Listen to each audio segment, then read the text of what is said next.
Welcome to today's webinar, Understanding CSA Z96 22 High Visibility Safety Apparel Standard. My name is Sarah and I'm the content marketer for Levitt-Safety, and I'll be the moderator for today's webinar. This presentation will be recorded, so you don't have to worry about making notes.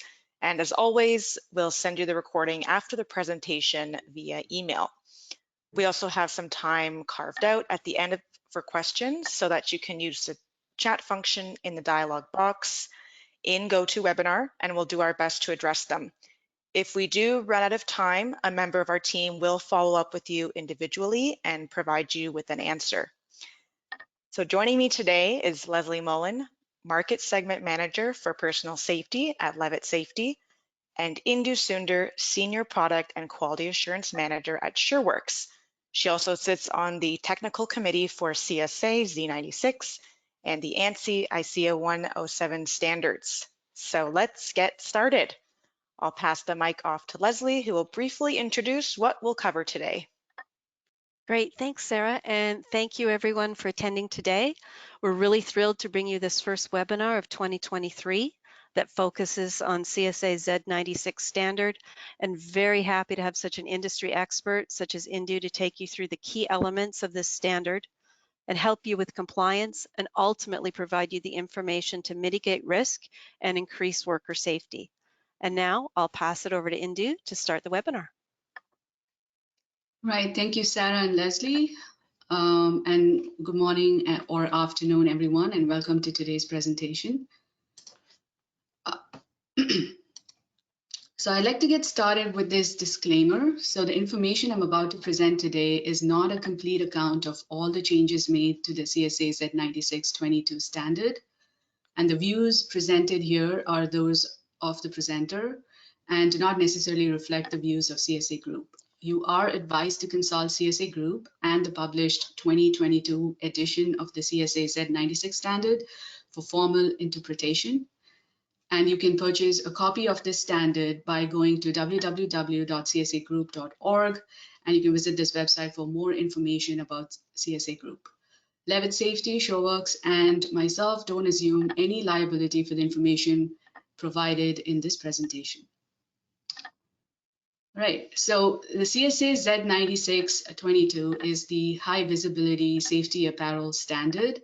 It is a national standard of Canada, and the 2022 version is the 4th edition of this standard. The prior versions were in 2015, which is what the 2022 version is replacing. And then there were 2 other versions in 2009 and 2002.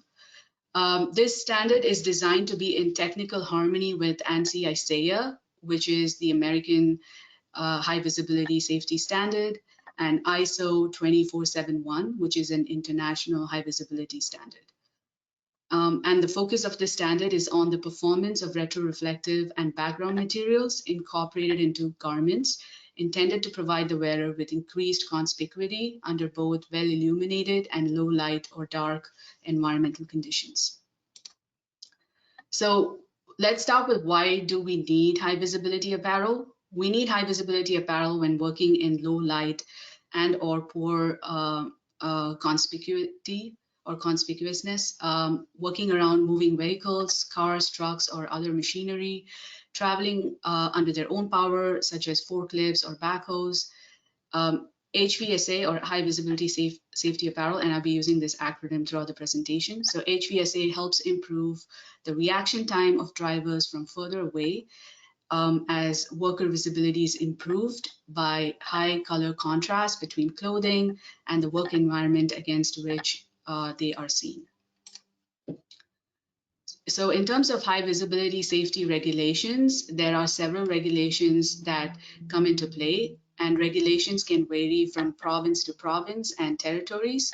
So it's best to always check your occupational health and safety legislation in your local jurisdiction for information on compliance with local HVSA requirements. In the absence of any specific provincial regulation around HVSA, it is recommended to comply with the requirements of CSA Z96 to enhance worker visibility and safety. So at the federal level, Section 12.7 of the Canada Labour Code specifies that workplaces where there's a risk of injury due to moving vehicles or struck by hazard, the employer must provide every person with access to that work site with HVSA that meets requirements established in CSA Z96. Provinces and territories that specify conforming to CSA Z96 are BC, and this is since September 2021. Prior to that, they had a slightly different requirement. Also, Northwest Territories, Nunavut, Manitoba, and Nova Scotia. All these provinces and territories specify conforming to CSA Z96. Alberta, Saskatchewan, Newfoundland, Prince Edward Island, and New Brunswick do not specify requirements to meet any standard pertaining to HVSA. So again, in the absence of any provincial standard or regulation, it's best to default to CSA Z96 to ensure enhanced worker visibility and safety. Saskatchewan's regulations only require fluorescent headwear for specific job applications, including mines and mills and drilling operations, as stated in their Saskatchewan Employment Act. Quebec added HVSA requirements specific to mine workers to their legislation in 2018. Below ground workers must wear CSA Z96 Class 3, and surface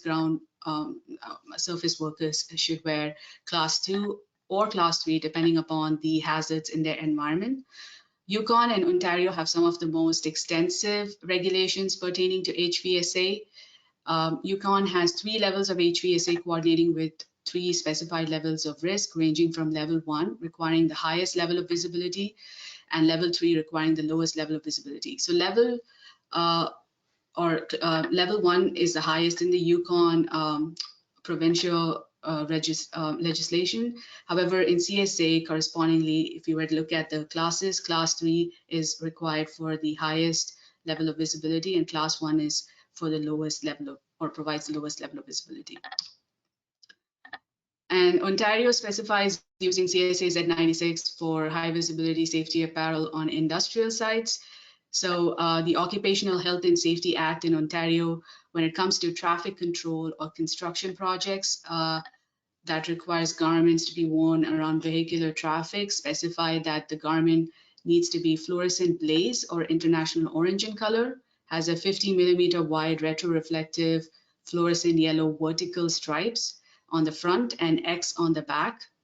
And the vest shall have an adjustable fit. Nylon vest must have a side and front tearaway feature. At night, garments must have silver retroreflective striping encircling each arm and leg. Silver retroreflective striping is predominantly used for enhanced nighttime visibility. Some of these conditions are also in the CSA Z96 standard, but there are other specific conditions in the Occupational Health and Safety Act for Ontario that are different from CSA. So it's better to conform to both the national and provincial regulation wherever you can. Also, there's another regulation 854 pertaining to Ontario mines and mining plants, which require HVSA made from bright or fluorescent materials that has a 50 millimeter wide vertical retroreflective stripes on the front and stripes encircling the waist, arms, and legs, and X on the back.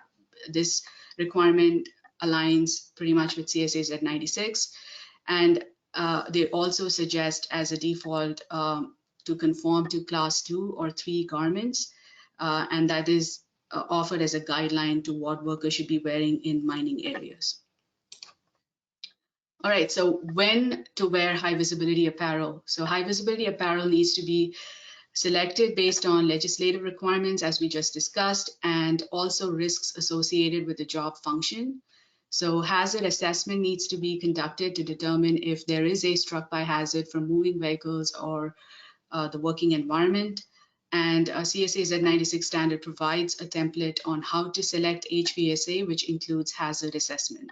So when doing a hazard assessment to determine what type of HVSA might be required, you should be sure to consider the type and nature of work being performed.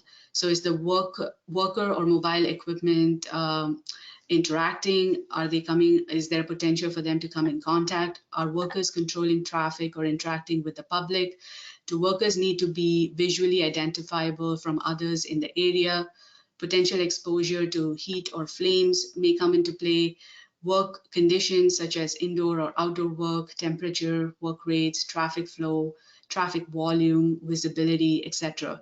All of these factors would determine the type or class of HVSA to be selected. And once a hazard assessment has been completed, the right HVSA can be determined that would be adequate to protect the worker. So in terms of lost time claims, I got this data from the AWCBC website, which is the Association of Workers' Compensation Boards of Canada. This shows lost time due to different hazards or risks that are present in the workplace. So coming in contact with objects and equipment and transportation accidents, these two contributed to a great amount of lost time in 2020. And both these hazards can greatly be mitigated or minimized by using the right HVSA.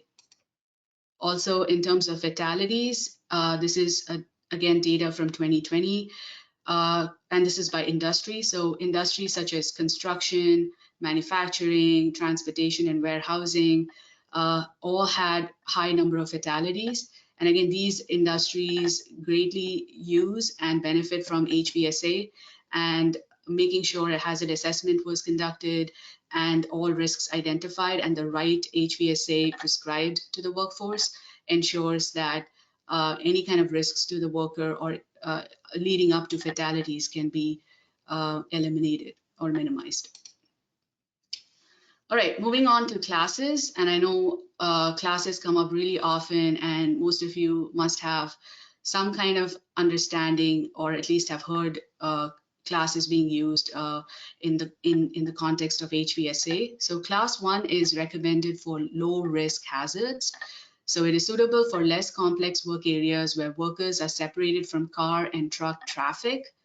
And I have some examples here of garments that conform to each of the 3 classes. So for class 1, you don't need to use hi-viz, fluorescent or bright background materials. What qualifies as class 1 is mainly the reflective striping, and it needs to be in the prescribed CSA Z96 pattern. So class 2 is for medium risk. So here the background material must be hi-viz, either bright or fluorescent. And class 2 is recommended for use in more complex or low light work areas requiring greater visibility. And it's medium risk because you're mainly focusing only on upper body coverage, where the torso is covered in bright or fluorescent materials with the reflective tape to enhance worker visibility. Class 3 is for medium to high risk. So here, the work area is really complex. There's a lot of a lot of activity and a lot of potential for a worker to come in contact with either traffic or equipment. So it's best to ensure that the worker is head to toe, covered in high-vis material. So if it's high risk, it's recommended you use this version, which is top to bottom, class 3 with the background material covering the whole body. This version here, where you're using a class 2 jacket combined with either a dark colored pants with striping around the legs or a high-vis contrast colored pant with striping around the leg, also meets class 3, but this would, probably, especially the dark colored bottom, would be recommended for medium risk. It's always better to go with the highest configuration possible when high risk has been identified as a hazard category in the workplace. Apart from classes, there are also levels. So there are 3 levels in the CSA Z96 standard. So level 1 is for low risk and level 2 is for high risk. And the levels are measured in candela per square meter, and that's what you see here, this rating at the bottom of the picture on the slide. So level 1, the minimum to meet the standard is 250 candela per, and for level 2 it's 330 to conform to the standard. So in the industry, pretty much level 2 is what's commonly spec'd and used. Level 1 is rarely rarely spec'd or configured. So as a default, level 2 has become sort of the norm. And there's also a third level, level FR, which is pertaining to flame resistant garments. And for these garments, you can use a 2-inch combined performance tape, or CPT. And what that means is, instead of the 2-inch silver, you get to use just 1-inch silver with 1/2 inch of contrast color, and as a combined tape. So it's a single system. So you can compromise on the amount of silver tape being used on the product by using a 2-inch versus a 4-inch combined performance tape. And at ShoreWorks, we have our own in-house brand called StarTech, and we specify to exceed the level 2 threshold set in the CSA standard. So all the tape that we use on any of our HVSA products is spec to exceed this level 2 criteria. Okay, let's now understand what's the difference between fluorescent and retroreflective materials. So fluorescent materials are these fabrics here that you see. These are materials that take a portion of invisible light and kind of send it back to the viewer as more visible light. So these colors tend to sort of almost have a neon quality. They tend to stand out from other colors in any normal background. So they really catch the viewer's eye because of the amount of color they're able to send back, or light this amount of light they're able to send back. And of course, fluorescent materials are great for daytime visibility, and they do provide a great amount of visibility versus other colors in low natural light or cloud cover, fog, dusk, dawn, those types of low light conditions. And they do stand out against most backgrounds.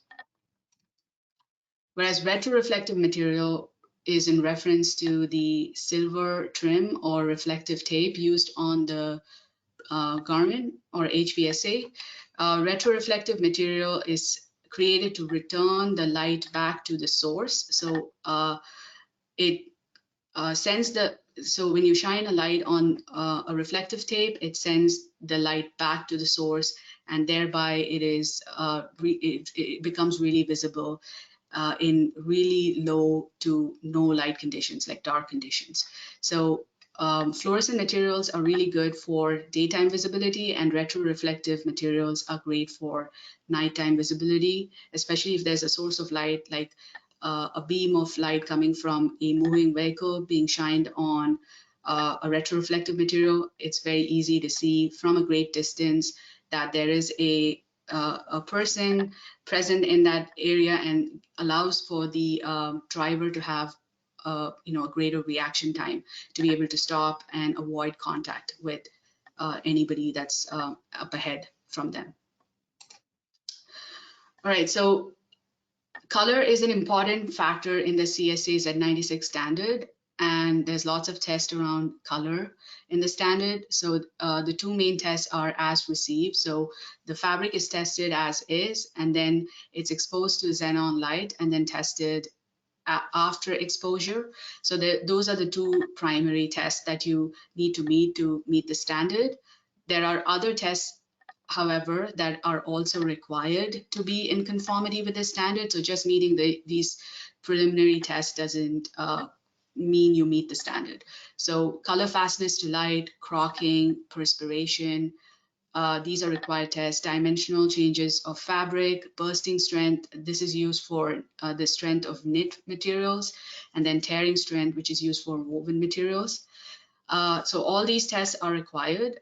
Additionally, you may need to do water repellency, resistance, or penetration tests, water vapor permeability, transmission, abrasion, and flexing in cold temperatures. And this depends on the end use intended for this HVSA. So say it's a rainwear product, it is recommended you test for water repellency. But if it's not a rainwear product, then that is not required. Also, color fastness and dimensional stability after washing and dry cleaning is also part of the standard. So if your garment is not intended for washing, say it's a disposable type of product, then you don't need to test to this criteria. And say if dry cleaning is not recommended, then again, you don't need to test to this criteria. But if those wash or care methods are recommended, then it is required to test the product to that as well. And also, if the garment is intended for flame resistance application, then the reflective material needs to be tested to flame and heat resistance according to the CGSB 155.20, which is the Canadian National FR standard, and or NFPA 2112, which is the US National FR standard, and test methods such as ASTM D6413. Okay, now looking at when and where would the different classes be worn and under what conditions they are ideally suitable. So for low risk, class 1 under certain conditions, that is your minimum go-to classification to conform to CSA Z96. In some cases, even at low risk, class 2 might be a better option to consider. So low risk situations may include the following. So workers performing activities that permit their full and undivided attention. So the less distractions, the less chance of them getting hit accidentally or coming in contact with equipment or some such thing like that. Also ample separation from workers on foot and traffic, and also complexity of the background and the speed of the vehicles in and around the job site. So if the speed limit and the moving equipment vehicles are following the speed limit of 40 kilometers or under, then class 1 may be enough or sufficient to mitigate risks. And types of jobs that class 1 would apply to would be directing traffic in parking or service locations, workers retrieving shopping carts in parking areas, workers in warehouse operations, those types of jobs. Again, if a hazard assessment was conducted and if a higher hazard or risk was identified, then better to even in these situations to go with a class 2 apparel. Okay, so class 2 or 3 is recommended for medium risk, class 2 as a minimum, class 3 in certain conditions. Again, this is when the moving equipment or vehicle is traveling at a speed of between 40 to 80 kilometers per hour. And there's a lot more distractions and clutter or busyness in the workplace, and workers are working against complex backgrounds. In those situations, better to go for class 2 as a minimum, or class 3 may be required if there are multiple hazards coming into play at the same time.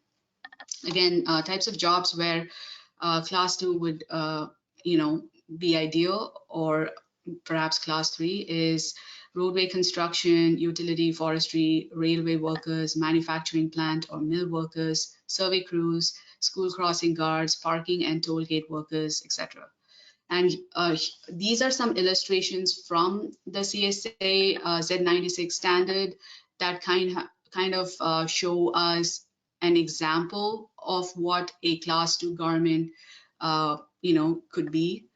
But this is not the only version. This is just one illustration, one representation of what a class 2 garment can be. If you have any questions about what conforms and what doesn't, it's best to reach out to CSA and get a clarification if this particular version or design conforms to the Z96 standard. And class 3 is for high risk.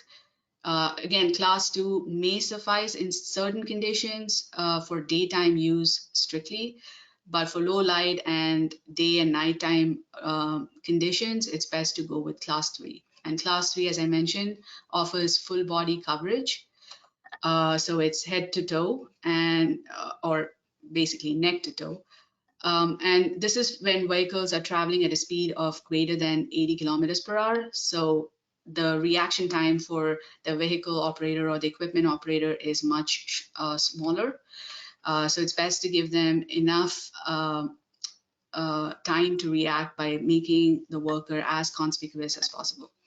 And again, jobs that class 3 is recommended for would be roadway construction workers, utility workers, survey crews, mine workers, emergency responders, road assistants, or courtesy patrols, flagging crews, towing operators, jobs like that. Okay, so let's talk about fluorescent and bright, because the background material used in HVSA could be either fluorescent or bright.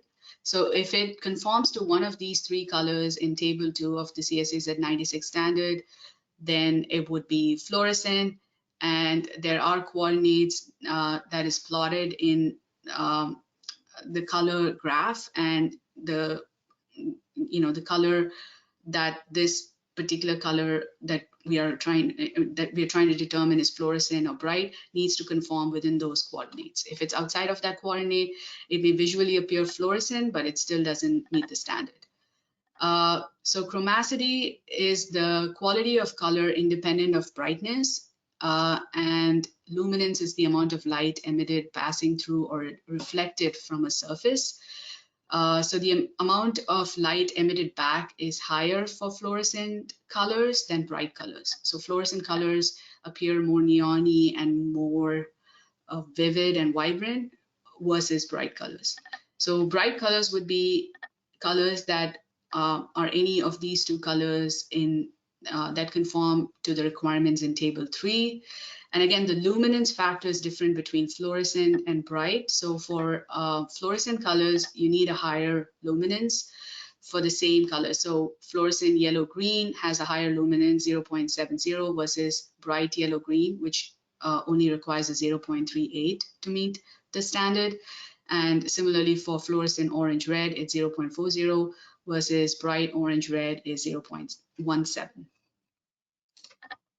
And this is a visual representation of what the color could look like between fluorescent and bright. But again, this is on your computer screen. So depending on your computer screen's resolution, what you're seeing may actually vary from what would meet a standard, but this is just to give you an idea. And between these 2 pictures, you can see the fluorescent garment is a lot more vibrant and catches your eye way more than the bright option on the right. So additionally, apart from meeting the classes, levels, and all of those specifications and design criteria, which we will get to in upcoming slides as well in a little more detail, there's also labeling requirements that the manufacturer needs to follow.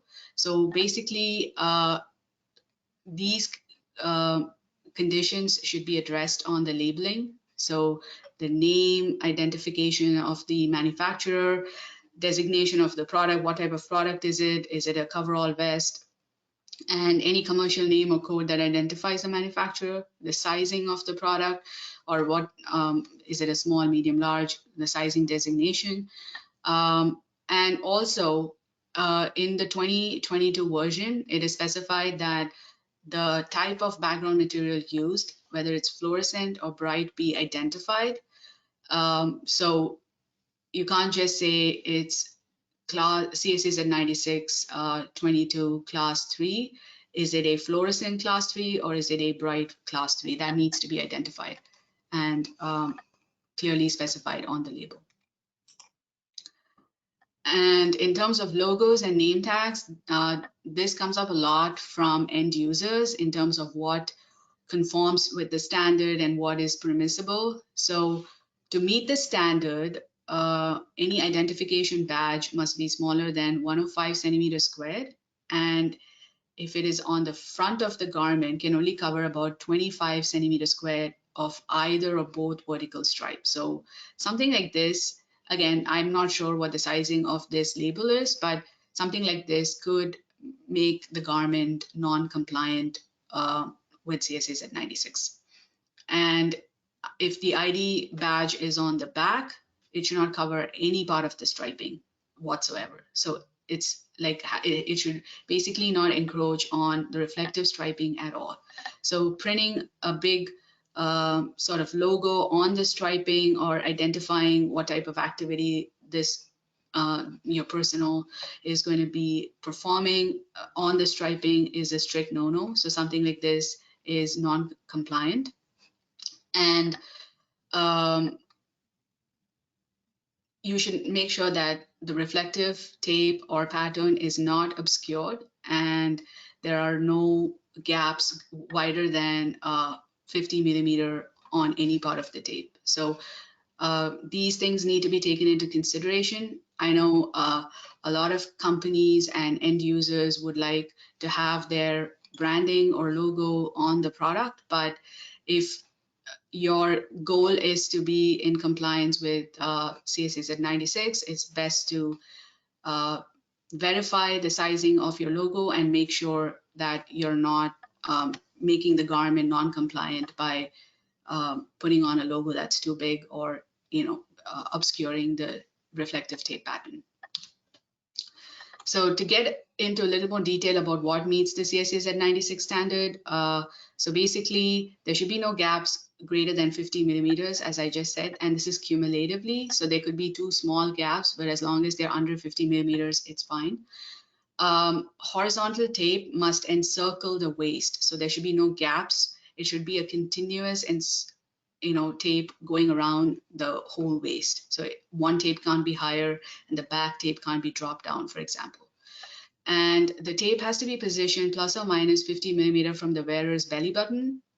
So this ensures that the torso is clearly identified. If it's too low or too high, it doesn't really strike as a reflective pattern on HVSA. So to keep the design consistent, so it registers to whoever is looking at the product that it's a person wearing an HVSA that they're looking at, it's important to stick to this configuration. 2-inch silver with fluoro or bright background material, 4-inch combined performance with fluoro or bright background material. Both CSA 2-inch combined performance tape meet CSA for FR application. So we talked about the 2-inch combined performance tape for FR, but either 2-inch or 4-inch can be used for non-FR HVSA. All right, so X on the back is a must, and the tape has to go over the shoulder and connect with the tape on the front, and the X pattern has to meet the tape around the waist. And there should, for class 3 apparel, there should also be tape around the arms and tape around the legs in this format to conform with the requirements of class 3 according to CSA Z96 standard. So here are some examples of what does not meet CSA Z96. So any kind of gaps on the tape pattern like so, not having a horizontal tape around the waist, having the X pattern disconnected from the tape on the front without it going over the shoulder, gaps like so, not having tape around the horizontal tape, again, not present around the waist, and this dropped X pattern to allow for logos or some kind of labeling is also not permissible. The tape has to connect to the shoulder and go over the shoulder and come down to the front like so. Okay, so to recap, what should you look for in high visibility safety apparel? Coverage and visibility, and this is dependent on classification, and make sure that the reflective tape provides 360 degrees coverage around the waist, and the X pattern and the parallel stripes on the front are followed. And design is, again, all the design criteria we discussed in the previous slide needs to be considered. You may need to choose bright or fluorescent. So if it's a high risk environment, it's better to choose a fluorescent background material versus bright. But in certain applications, bright would suffice to mitigate the risk. And again, there are different colors. There is fluorescent green, bright green, fluorescent red or orange, and bright red or orange. And fit is really important because fit is what ensures that the tape pattern and the overall garment sits well on the wearer and ensures maximum visibility and conspicuity. And care and maintenance is also important to ensure your product lasts for the intended use and you're getting the best safety and visibility out of the product. Right, so now let's just quickly talk about this CSA report on women's PPE that was released in November of 2022.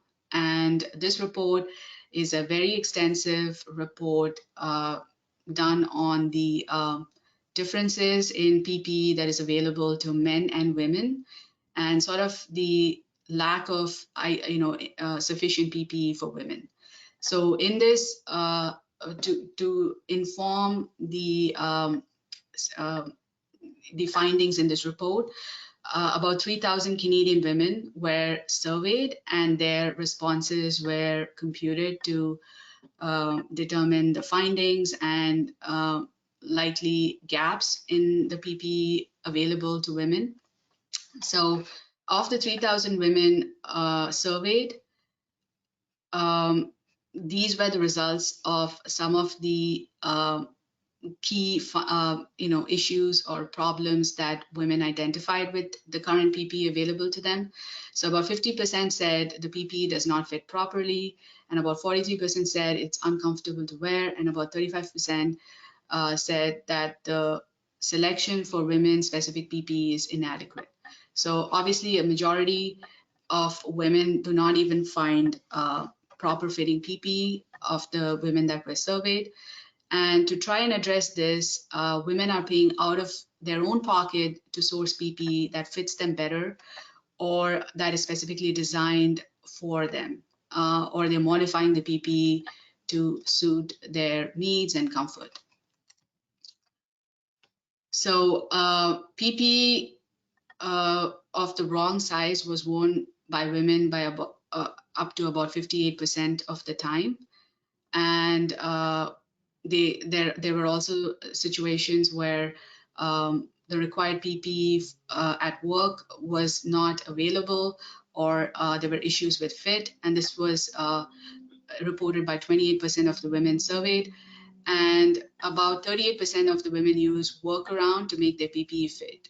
So PPE is the last line of defense. So engineering controls and administrative controls are recommended to be implemented first, and then PPE, can be like your last line of defense to ensure that any remnant risks or issues are mitigated.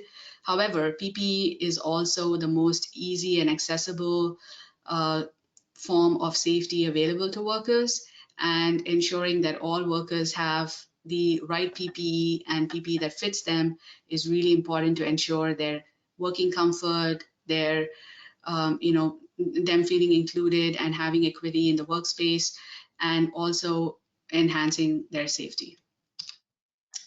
So with that, I do want to bring attention to the women's line that we have in Pioneer. So in Pioneer, we do have a full range of women's HVSA that is being designed to ergonomically fit female workers. Our women's line is designed to ensure women's working comfort, keeping their needs to be safe and productive in mind when designing these products. And also the fit is designed to ergonomically fit their body, so the garment is not loose or too tight and constrictive. And if it's loose, it could get caught in machinery or equipment around them, which could pose a serious hazard or a tripping hazard if it doesn't fit them well. So the garments are, of course, sized to fit their bodies ideally. And it also ensures that as you can see, the tape pattern sits where it's supposed to and offers them the highest possible visibility. So we did talk about some women using workarounds to make their PPE work, and some of the issues with that is if you were to shorten a men's garment to fit a woman's body, there could be the possibility where you may trim off some part of the reflective taping or trim to make the garment fit, and thereby losing the required amount of reflective tape on the garment to conform to CSA Z96, or compromising sort of the integrity and the safety features embedded in the garment. And solutions like safety pins or duct tapes would obscure the tape or interfere with the tape pattern and how it appears. So those again would pose would be detrimental or would be counterproductive to having and wearing HVSA to keep yourself safe. So it's best to not, resort to those measures, but to find PPE that actually fits you. So in Pioneer, we do have over 50 products that are exclusively designed for women, which is about 200 SKUs. And it ranges from vests, t-shirts, hoodies, coveralls, rainwear, and accessories. And the sizing is based on women's bodies, as I mentioned, and taking women's functional needs into consideration. And recently, we've also expanded the line to include FR winter gear, and this is for women, and a 7-in-1 parka and a complementary overall. And we are looking to add more products in our women's line as we go forward to ensure they have all the PPE that they need and the right PPE for all their working needs. All right, so with that, I am done with my presentation and I am open to answer any questions that's in the chat. Okay. Indu, thank you. That was an amazing presentation, and we do have quite a few number of questions from the audience. The first question I have is there a specific requirement for when HVSA must be tearaway? Where could I find more information specific to Ontario and thinking specifically about construction sites? So tearaway HVSA is recommended where there is a lot of moving machines and moving equipment. And if a worker is working in very close proximity with any such equipment or machine, they may get, their clothing may get caught in the machinery. And if it's not a tearaway system, then they get pulled into the machinery and get injured. So the tearaway is really to kind of break away from the worker's body, and it's okay if the garment gets sucked into the machine, but it's avoiding a situation where the worker is dragged with the garment. So if you do, after performing a hazard assessment, if it's identified those are risks in the job site, then it may be better to opt for a tearaway option. Okay, great, awesome. And the next question is, would segmented retroreflective striping not meet CSA now? This has gained popularity due to its less restrictive motion, specifically in utility work. Segmented tape can be used as long as it conforms with the square footage needed to meet the standard. So for reflective tape, there is a square footage specified for each class. So as long as the amount of reflective tape used minus the parts, you'd have to calculate it so that the segmented parts are eliminated from the final square footage. So it's only the silver part that is being taken into account. If that still meets the prescribed square footage in the standard, then it meets the standard. So any pattern that conforms with that is allowed. Okay, great. Next question is, does the tape around the legs have to be yellow and silver, or can it just be silver? The tapes around the leg can be silver, but the yellow and silver is to create a contrast. And for class 1 garments, if you're using just the silver tape, it doesn't meet class 1.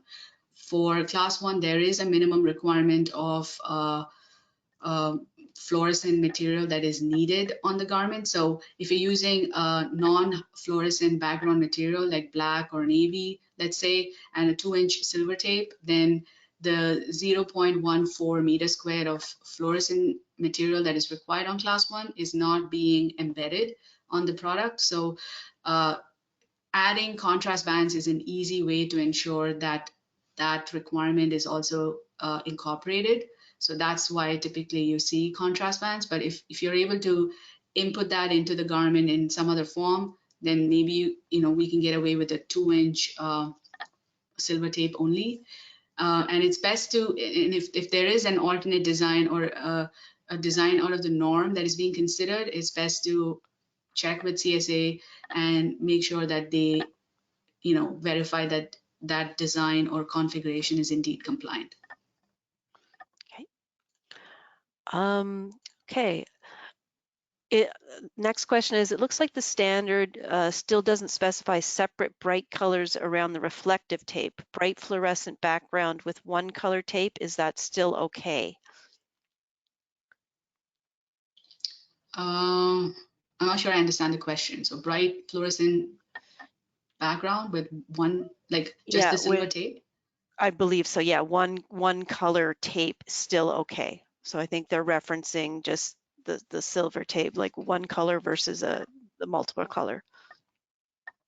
Yeah, if again, depending on the end use application, there may be some provincial or industrial regulations that you need to be mindful of, but a 2-inch silver tape on a bright background material is still class 2 if it follows all the design requirements for class 2.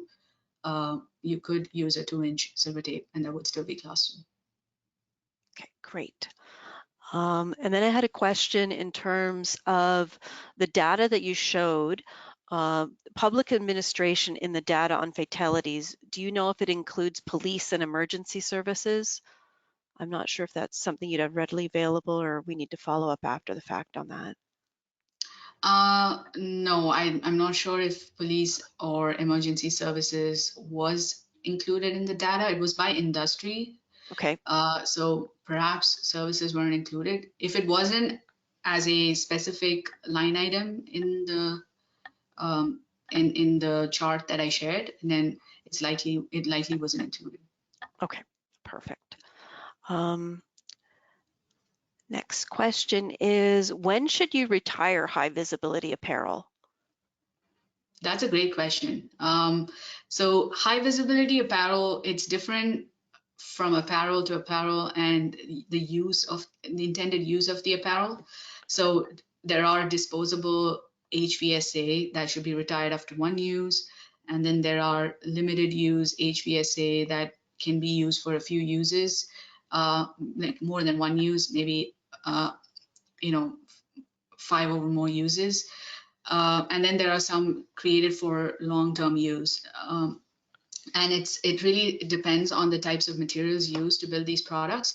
But HVSA, the discretion to retire them is with the end user. There is no recommended limit to when an HVSA should be retired, but it's best practice to check your HVSA before every use. Make sure that the HVSA is intact, there's no rips, tears, or damage to the product, there's no contaminants on the product. So if you're using it for a really dirty or very rugged application, and there's a chance for the product to get a lot of dirt and grime on it that it may or may not easily wash off. And after wash, if you visibly can see that the shade or color of the HVSA has changed, then certainly it should be retired. The whole point of wearing HVSA is to enhance your conspicuity and your visibility. So if you can visibly see that this garment has deteriorated over how many ever uses, you should, ideally and as a right thing to do, not be wearing such HVSA to perform your job. And because it's different from each for each application or job that it's used for, it's best that the end user makes that takes that call. But it's highly recommended you check your HVSA before each use. Okay, great. And I have another good question here for class 3. Do the pants have to be orange or can they be black or blue? For class 3, you can wear a black or blue or a non high-vis fluorescent bright color, as long as there is leg bands on the pants and you're combining it with class 2 top. So basically a class 2 jacket or a class 2 shirt or something like that that has fluorescent or bright materials on the whole garment, the top part of the garment, and also has striping around the arms. So this configuration would still be, as a combination, the class 2 jacket or top ensemble versus the bottom pants that are not fluorescent or bright hi-vis would still be class 3. Okay, great. Next question is, I noticed a lot of information about the standard itself. Would you be able to elaborate on the changes that are specific to this standard versus the last? And I know there wasn't a lot. I think we put in one slide on that, but I don't know if you can just summarize that quickly. Yeah, so there were some minor changes throughout this standard, and it's best to get a copy of the standard and verify what the changes are. I don't have a list of all the changes. There were a few minor changes, but the main changes were, in my mind, was to include the bright or fluorescent on the labeling, to specify that and to clarify that I believe wasn't a requirement or wasn't specified like it is in the current standard in the 2015 version. And also there is a change to the overalls. So basically overalls, if designed a certain way, can conform to class 2. Most pants don't conform to any classification, but overalls as a standalone garment can conform to class 2 if it is following the design specified in the Z96 standard. However, I believe the garment needs to be entirely made out of hi-vis material, so hi-vis fluorescent or bright. So certain configurations where another type of color that is incorporated or a panel that is incorporated on the garment may not make it compliant. But again, any design criteria that you're not sure of, there are lots of different designs and configurations out in the market, and I can't speak to all of them, and it's not easy to kind of specify here which would and wouldn't meet. It really depends on all aspects of the design sort of coming together. So if there's any questions like that in terms of conformity, it's best to verify with CSA and make sure that that garment is indeed compliant with the classification you're looking for or going for. Okay, great. And I have a question here on, is fluorescent or bright an option, depending on those options? Is there one that is preferred or better? Fluorescent is better because it is more visible. The fluorescent color is more vibrant than the bright color and would stand out against most backgrounds, most busy backgrounds, and stand out against most colors. So it does provide the highest level of conspicuity. So if again, it depends on the hazard assessment that was done in this specific job site. So if it was identified there's a lot of moving traffic and equipment and vehicles traveling higher than a certain speed limit, it's best to opt for fluorescent. But in certain conditions, bright may suffice. And there is also a challenge with getting flame resistant materials to be fluorescent. There are options available, but there are many options that can only hit the bright spectrum. So if the flame resistance component is a key factor to the PPE, like that is the predominant risk being mitigated, and HVS, I mean the hi-viz risks are secondary, then maybe a bright garment that only hits the bright criteria but meets all the FR or ARC standards required, maybe the option that gets spec'd. So it again depends. It's different from job site to job site and end use application. But to answer in a simple way, fluorescent materials are better than bright materials. Okay, great. And I have a question here regarding the product line. Does Pioneer have any plans to create a snap style safety vest as opposed to the zipper style that are currently available? In Pioneer, we have, I would say, the most number of safety vest options available with any brand in the market. And we do have snap style safety vests already in the line. Okay. We even have a tearaway vest where we have a zipper front, but the zipper front tears away using a Velcro system. So to ensure that it's easy for the worker to don and off their vest, the zipper front allows them to take off the vest easily. But to make it still a tearaway system, we've actually attached the zipper with a Velcro on the side. So it still tears away without any issues. Okay, great. And a question here on how do you know if FR properties of the hi-viz are still good?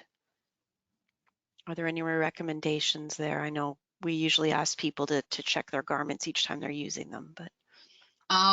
So after you buy it and you've used it a few times, of course, you have to check and verify, yes. But before buying the garment itself, you have to make sure that the garment conforms to all the required standards to be compliant in that specific job site. So if it's an FR and ARC oriented job site, then of course it needs to conform to all the required FR ARC standards. So the national FR standard and any applicable ARC standards. And again, those would what you would need in the garment in terms of performance factors would be determined based on the hazard assessment that was done on the job site and the risks that were identified. And as an additional factor, the garment also needs to conform to the HVSA requirements. If that is also required, like say, the job site has enough hazards pertaining to HVSA that HVSA products can mitigate, then of course it has to be both FR and HVSA compliant. Okay, great. All right. If you've purchased hi-viz marked CSA approved, can I assume that I shouldn't have to check with the Z96 standard? So I think this is saying if the garment is stating that it is compliant to the standard, do they need to do any additional follow-up? So CSA Z96 is a national standard, but it is a voluntary standard in many parts of the country, right? Like it is not required by law, but it is highly recommended in different jurisdictions. So the manufacturer may make their own claims as to what they meet or don't meet, but it's always better to get them to substantiate with test reports to confirm that they have indeed tested it and verified, and the testing needs to be done at an independent accredited lab versus in-house testing or testing that they carried out on their own. So if they're able to substantiate with actual documentation to prove that the classifications they're claiming on their garment is what they meet, then that would be a sufficient or like an adequate way to determine if the garment conforms. But there are the design aspects of the garment are not tested or verified at the lab.